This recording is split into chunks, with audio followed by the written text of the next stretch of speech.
The 73rd Balidan Diwas of Bharatiya Jana Sangh founder Dr. Shyama Prasad Mukherjee was observed across the Surya Mari Nagar constituency.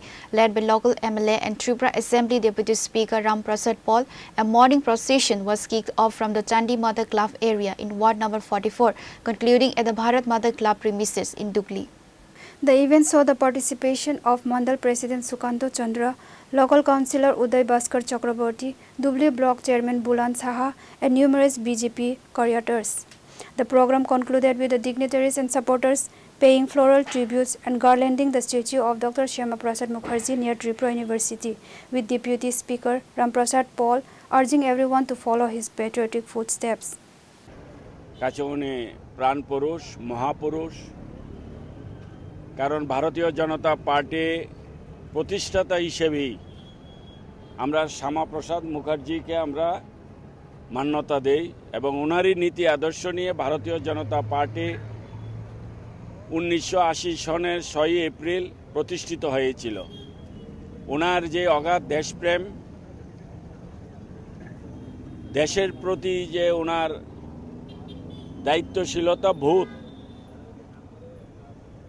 দেশের জন্য ওনার যে বলিদান, দেশবাসীর জন্য ওনার যে লড়াই ছিল, সেটাই ভারতীয় জনতা পার্টি ওনার এই নীতি আদর্শকে পাথেয় করে ভারতীয় জনতা পার্টির রাজনৈতিক জয়যাত্রা চলছে। তাই আমাদের পার্টির ভারতীয় জনতা পার্টির প্রতিষ্ঠাতা হিসাবেই আমরা ওনার জন্মদিন এবং মৃত্যুদিন, আমরা মৃত্যুদিনকে যেদিন উনি 23 জুন ওনার মৃত্যু হয়েছিল, আসল ঘটনা ওনার তো সাধারণ মৃত্যু হয়নি, ওনাকে হত্যা করেছিল। তো সেই হত্যার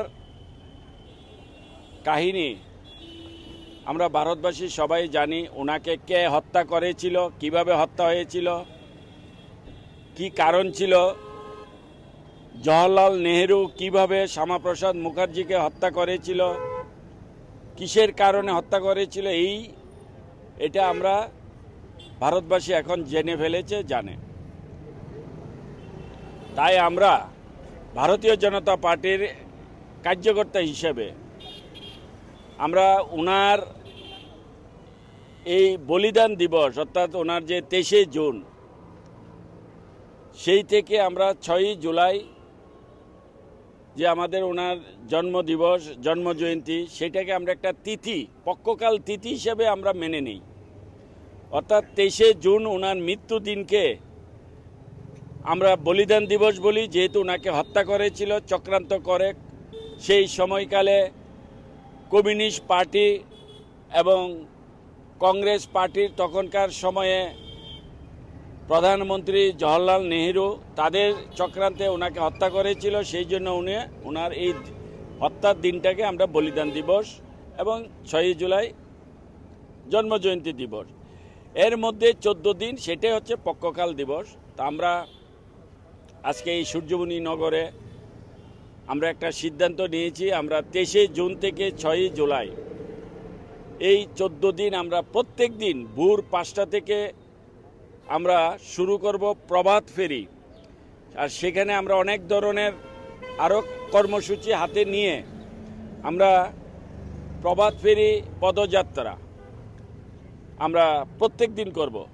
আমরা এক এক দিন এক এক গ্রাম পঞ্চায়েত, এক এক ওয়ার্ডে। তো আজকে থেকে শুরু হয়েছে। রিপোর্টের প্রণব ফ্রম আগরতলা, চিনি খরা।